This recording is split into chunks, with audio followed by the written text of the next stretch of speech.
أعوذ بالله من الشيطان الرجيم. بسم الله الرحمن الرحيم.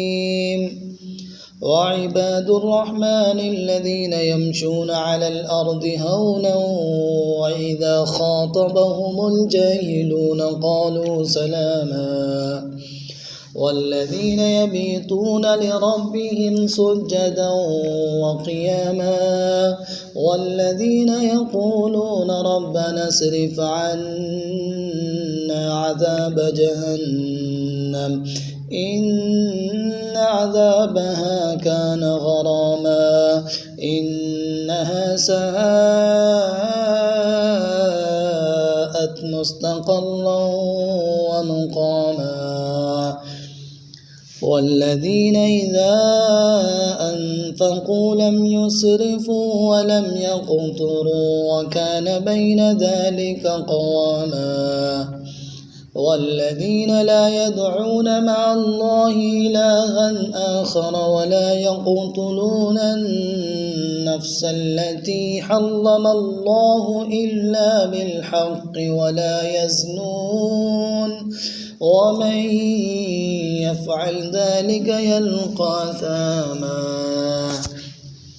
يضاعف له العذاب يوم القيامة ويخلد فيه مهانا إلا من تاب وآمن وعمل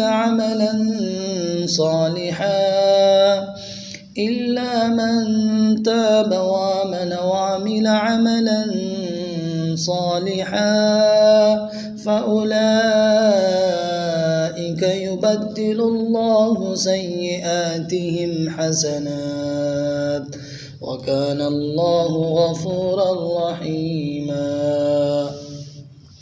ومن تاب وعمل صالحا فإنه يتوب إلى الله متابا والذين لا يشهدون الزور وإذا مروا باللغو مروا كراما والذين إذا ذكروا بآيات ربهم لم يخروا عليها صما وعميانا والذين يقولون ربنا هب لنا من أزواجنا وذرياتنا قرة أعين واجعلنا للمتقين إماما أولئك يجزون الغرفة بما صبروا ويلقون فيها تحية